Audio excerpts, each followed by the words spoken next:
तव कथामृतं तप्तजीवनं कविभिरीडितं कल्मषापहं श्रवणमंगलं श्रीमदाततं भुवि गृह्णन्ति भूरिदा जनाः।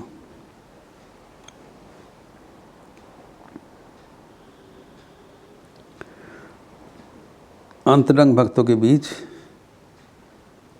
श्री रामकृष्ण के कथोपकथन के बारे में हम लोग चर्चा कर रहे थे। ठाकुर के जीवन के प्रत्येक उक्ति, प्रत्येक आचरण शिक्षाप्रद है।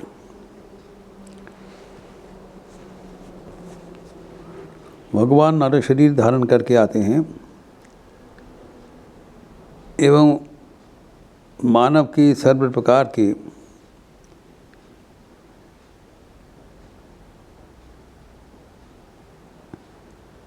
अपारगता, उनकी सीमित सामर्थ्य का अनिश्चयता अपने ऊपर लगाते हुए परिदर्शन करते हैं, दिखाते हैं कैसे एक यह असहाय अवस्थिति से हम निकल सकें। तो उनकी जो दैवी संपत्ति,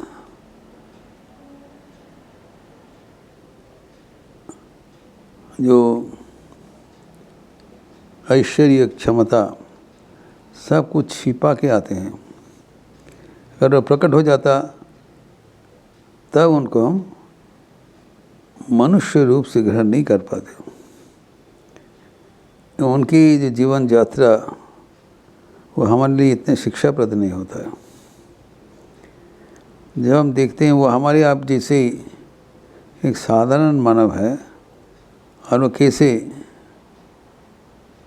हमारी जो स्वाभाविक दुर्बलता, अक्षमता, वो कैसे मुकाबला कर रहे हैं, तभी हम इस जीवन में क्या शिक्षणीय है वो याद करते हुए अनायास ये भव सिंधु पार कर जाएंगे।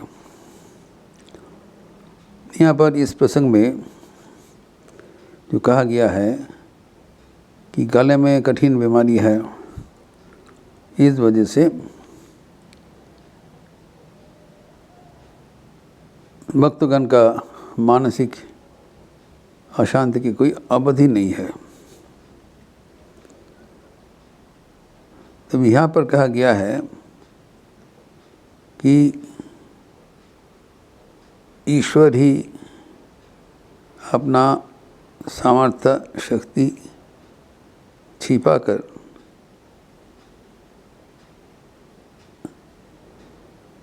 साधारण मनु के जैसे व्यवहार करते हुए हमें असाधारण बनने का कौशल सिखा रहे हैं। अभी इस दौरान भगवान को समझना बहुत कठिन है। भगवान इतने ही हमारी शक्ति समेट करके आते हैं, अपना शक्ति समेट करके आते हैं, तो इसमें गलतफहमी होने का भी संभावना है। साधारण मानव सोचेंगे अगर ये व्यक्ति अपने कष्ट लाघव करने में असमर्थ है तो ये हमारा क्या फ़ायदा कर लेंगे। स्वयं की बीमारी वो तो इनको ये अच्छी मुकाबला करने का क्षमता नहीं है, तो हमें कैसे मदद करेंगे। कारण यहाँ पर जो चित्र उल्लिखित हुआ है वो एकदम साधारण मनुष्य के जैसे बिहेव कर रहे हैं। एक डॉक्टर आए हैं, वो भी बहुत इन लोग के लिए के लाए है डॉक्टर डाकाल, तो उन्होंने कहा आपका जो जीव है थोड़ा देखना पड़ेगा। ठाकुर कहते ठीक है देखो भाई, लेकिन जो डॉक्टर महेंद्र सर का जब देखा था तो उन्होंने कहा जे इतना ज़ोर से दबा दिया, जीव भाव में तो हमारा बहुत कष्ट हुआ। तो ये लोग बोला नहीं इस बार तो इसे नहीं होगा, दूसरा बंदोबस्त होगा इतना।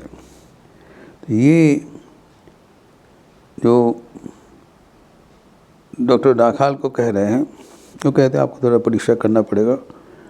तो ठाकुर कहते कि डॉक्टर महेंद्र सर का जो भाई थे इतना ज़ोर से दबा दिया, वो लग रहा था कोई बैल को वो जीवा दबा रहे, बहुत कष्ट हुआ था।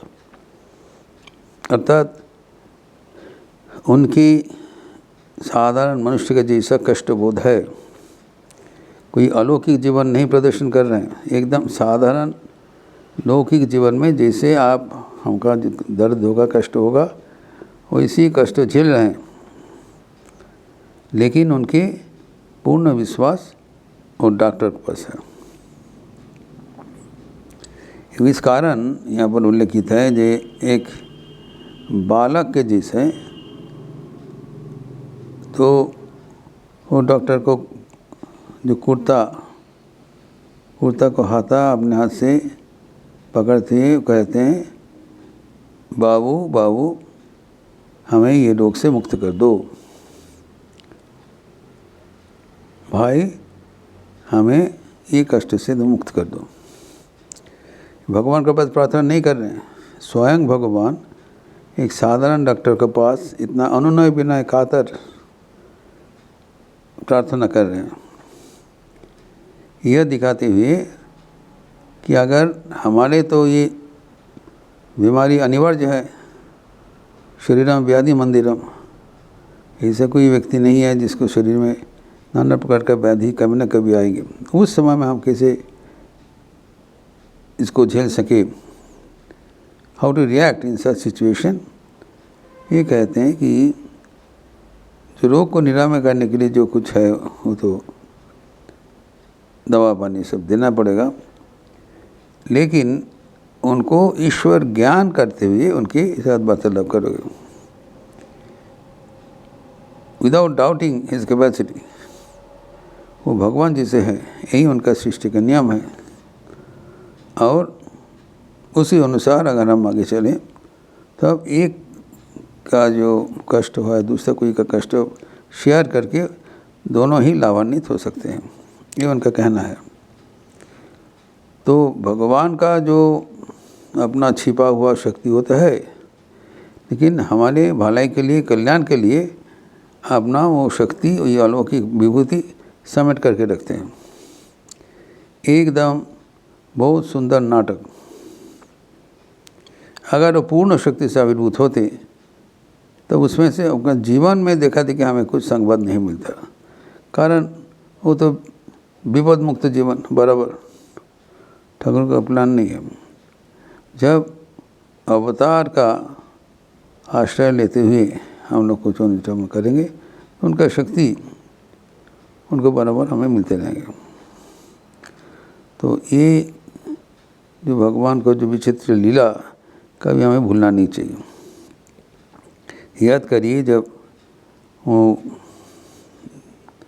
हरि महाराज, जब पहले उनका बहुत गले में दर्द था, उसी समय हरि महाराज जब एक छोटा से 15 साल का बच्चा तो आगे प्रणाम करते हैं दक्षिणेश्वर में, तो वो कहते हैं जो प्रणाम करके बहुत आनंदित हो गए, ठाकुर भी बहुत आनंदित हुआ, और उन्होंने कहा तो बीच बीच में आते क्यों नहीं हो। तो उनको आना चाहिए। तो उन्होंने पूछा आप कैसे हैं, तो ठाकुर ने बताया देखो ये हमारा बहुत कठिन बीमारी है, बहुत कष्ट हो रहा है, कुछ रह नहीं पाएंगे। उतना छोटा लड़का साथ साथ बोल रहा है सर आपको कुछ नहीं हुआ है, ये आप नाटक कर रहे हैं, मैं तो देख रहा हूँ आप सदा आनंद में विराजमान है, कहाँ कष्ट है आपको, तो बिल्कुल कुछ नहीं दिखाई पड़ रहा है। तो ठाकुर ने उस समय में कहते ये तो तज्जा की बात है, ये लड़का मुझे पकड़ लिया, उन्होंने जो ओरिजिनल लिखा है सारा आगे धोड़े फेले। तो how and then he later on he expressed his surprise that how such a place of worldliness in Calcutta, and I see that ये इतना कम उम्र से ही हमें पकड़ लिया, क्योंकि ईश्वर का कभी रोग शोक ताप मृत्यु भरा कुछ नहीं है, भरा हुआ है। जिससे ये जो ठाकुर के जो असीम लीला, इसको अतिक्रम करके उनका जो दैवी जो झांकी कोई कोई भक्तगण ही उसको देख पाते हैं। जैसे तो चैतन्य धर्म में कहा गया है, अद्यपि हो সেই লীলা करे गोराराय कोनो कोनो भाग्यवाने देखी वाले पाए। गौरांगा का जो सत्य का जो आज्ञा पालन करते हुए उनका अलौकिक विभूतियाँ का प्रकाश वो कम संख्या के मिलता है, लेकिन जो मिलता है उनका वो दर्शन को धारण करते हुए उसको आगे बढ़ाने का प्रयास करें कि कैसे हम ये संसार में विचित्र जो परिवेश है उसको कैसे हम उतर सके। भगवान मनुष्य का दुर्बलता अक्षमता अपनाते हुए दिखाया। अगर उनका जो दैवी परिचय है अगर उसको डिस्क्लोज कर देते तब उनसे हमारा ये प्रैक्टिकल डेमोन्स्ट्रेशन कोई फ़ायदा नहीं होता। हम सोचते हैं तो भगवान है, वो नहीं है। वो भगवान होते हुए भी साधारण मनुष्य के जैसे बिहेव कर रहे हैं, एवं ये शरीर से लेकर वो कैसे ईश्वर प्राप्त करे, दैट इज़ द लेसन। और वो कहा है कि भगवान के साथ जुड़े रहो, एवं जो वैद्य है वो भले ही जो उतना प्रखर वो टैलेंटेड ना दिखाई पड़े, जब तुम्हारे ट्रीटमेंट कर रहे हैं तो उसका वाक्य उसका इलाज एकदम पूर्ण विश्वास से ले लेना चाहिए। जिसे भगवान ही हमें निर्देश दे रहे हैं, इसी विश्वास से लेकर जीवन अगर आप आगे बढ़े सब कुछ सही होगा, सब कुछ सफल होगा। इस प्रसंग को और भी आगे बढ़ाते हुए हम अगले दिन चर्चा करेंगे। ओम शांति शांति शांति। हरि ओम तत्सत। श्री राम कृष्णार्पणमस्तु। आज मंगलवार का अवसर है। ऐसे तो परंपरा के अनुसार एक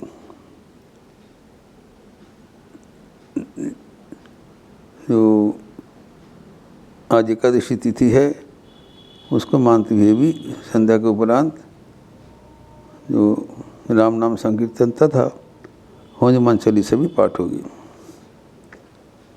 आप सबका स्वागत है।